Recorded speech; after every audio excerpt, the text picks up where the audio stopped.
बिस्मिल्लाहिर्रहमानिर्रहीम अस्सलाम वालेकुम वरहमतुल्लाहि वबरकातुहू। मेरा नाम है डॉक्टर मोहम्मद मुज़म्मिल हसन। एक नए सेशन के साथ आपकी खिदमत में हाजिर है जी। एक जानवर के पास मौजूद है, इसके बारे में थोड़ी सी पहले आपको इन्फॉर्मेशन दे दें। 7 लाख का ये जानवर जी फार्मर ने लिया था आज से कुछ अर्सा पहले। मेरा ख्याल है कि दूसरा या तीसरा सूआ इसका गालिबन होगा। फिलहाल तो देखने में काफ़ी बुरी लग रही है क्योंकि कमज़ोर हो चुकी है, लेकिन से दूसरे के सूबे का तकरीबन ये जानवर होगा। तो पहले नंबर पर तो ये 7 लाख का जानवर जो है फार्मर को दिया गया और ये मार्केट से कहीं से उठा के ले आए। बंदे तरह अनजान थे तो इतनी महंगी गाय उठा के ले आए। खैर जानवर आया, अच्छा दूध दिया, 25 से 30-35 लीटर तक भी दूध ये देता गया। कुछ अरसे के बाद इसको साड़ू हो गया। ठीक है जी। अब साड़ू में कई सारे अहबाब मैसेज करके पूछते हैं कि जानवर को साड़ू हो गया, इसकी ट्रीटमेंट क्या होगी। कई सारे लोगों को हम ये बता देते हैं कि भाई जानवर का थन चेक करेंगे, उसके बाद आपको बता सकते हैं कि भाई इसमें इस कंडीशन में क्या किया जा सकता है। पहले नंबर पे बता दूं, वो लोग जो वलैती गायें रखने के शौकीन तो हैं, लेकिन वो इस प्रॉब्लम से शायद उनको पूरी आगाही नहीं होगी कि इन गायों में जिनमें वलैती खून से आता है, जैसे ही साड़ू आता है तो साड़ू की एक किस्म है जिसको हम कहते हैं टॉक्सिक मेस्टाइटिस। इस साड़ू के साथ जानवर खाना पीना भी कम कर देता है, जानवर को बाद औक़ात जो है मोक भी लग जाती है, जानवर को टेम्परेचर भी हो जाता है और जानवर दिन ब दिन कमज़ोर हो जाता है। दूध यकदम नीचे ज़मीन को लगता है आके और फार्मर जो है बेहद परेशान हो जाता है। आप ये बात सुन के हैरान होंगे कि आज भी कॉरपोरेट सेक्टर में, कमर्शियल सेक्टर में टॉक्सिक मेस्टाइटिस की वजह से साल में बाद औक़ात जानवर जो है वो मर भी जाते हैं, एक्सपायरी भी हो जाती है।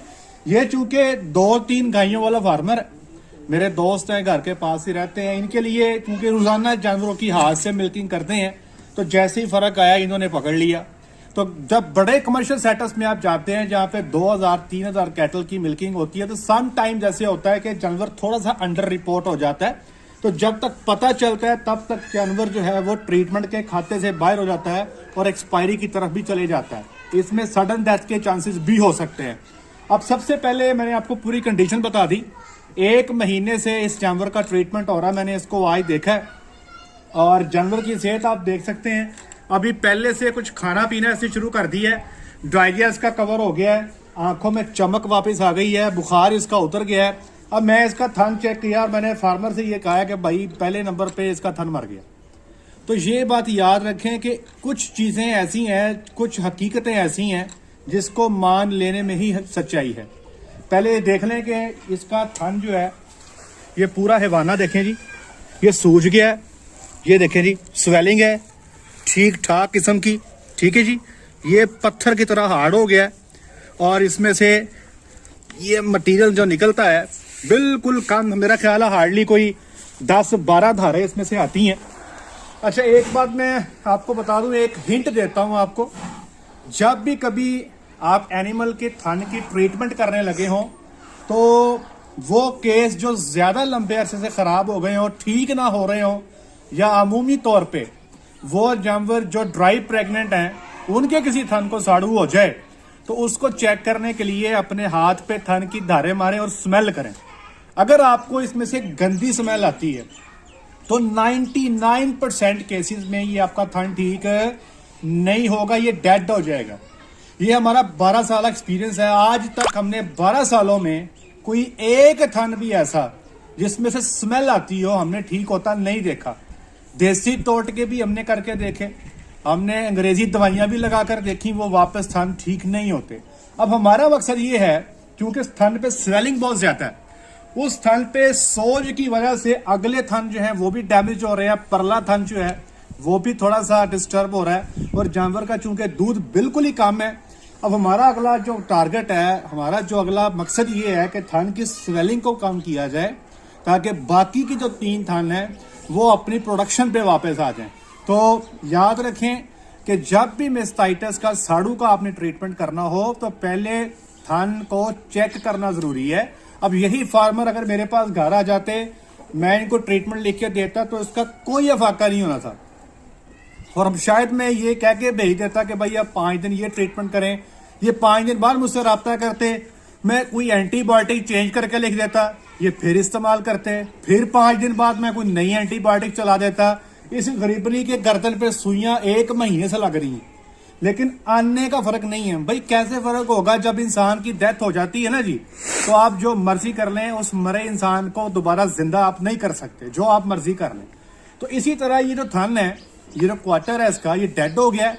अब हमारा मकसद सिर्फ ये है कि इसकी सोज कम हो जाए और इसमें से साफ पानी आने लग जाए, तो हमारी ये कामयाबी होगी, ताकि बाकी की जो 3 थन है हमारे, वो हमारे डिस्टर्ब ना हो। इसलिए भाइयों, खुराक में अब मैं कुछ एहतियातें बता देता हूँ साड़ू से बचने के लिए। जगह इनकी माशाल्लाह साफ है जी। पहले जानवर यहाँ पे बंधे हुए थे, हमने इनको खुला कर दिया है। ये आपके सामने जो है ये बिल्कुल ओपन कर दिए हुए हैं, जानवर अपनी मर्जी से बैठे हुए हैं। दूसरे नंबर पे जानवर को साइलेज के साथ मीठे सोडे का और टॉक्सिन बाइंडर का इस्तेमाल लाजमी करें, ठीक है जी। नंबर 3, जब भी चवाई करें, अगर आप लोग बच्चों पे गाय का लेट डाउन करवाते हैं, बच्चों पे पसमा करवाते हैं, तो जैसे ही गाय का दूध निकाल ले, बच्चा नीचे छोड़ दे, ताकि वो एक एक कतरा दूध का इसमें से निकाल ले।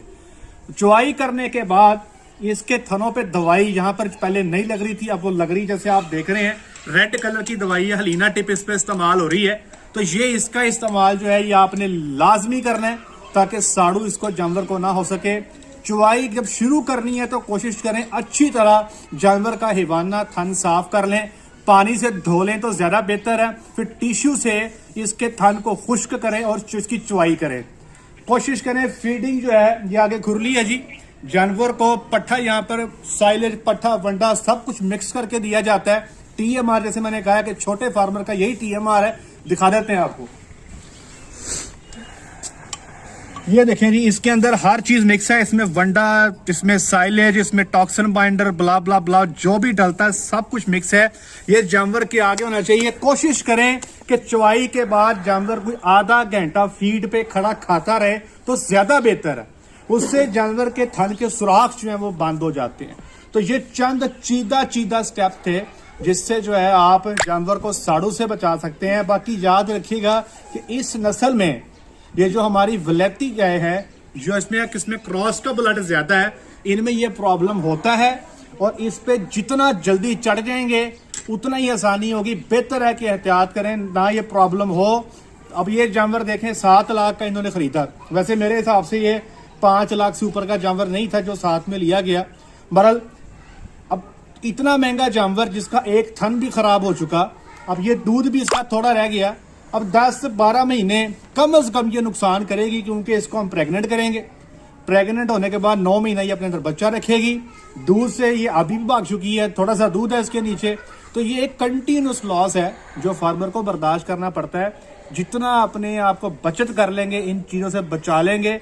अब ये जितने जानवर यहाँ मौजूद हैं, सबसे ज्यादा दूध करने वाला ये जानवर था, और वो जानवर जिसको बच्चा दिए शायद सिर्फ 2.5 महीने हुए हैं। अब ये लॉस की शक्ल में, नुकसान के सिवा कुछ भी नहीं है। और मैं फार्मर को बिल्कुल तसल्लियां नहीं दे रहा, मैंने उनको स्ट्रेट फॉरवर्ड बता दिया कि भाई अब ये जानवर जो है ये उस पुरानी रूटीन पे 35-40 लीटर वाली रूटीन पे नहीं जाएगा। अगर ये 15-16 लीटर भी कर दे तो इसको शाबाश देने की जरूरत है।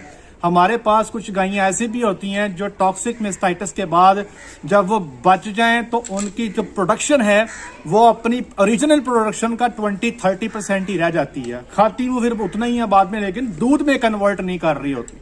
तो जितनी हो सकती है बचत वो आप करें, ताकि जानवर आपका प्रॉफिटेबल हो सके।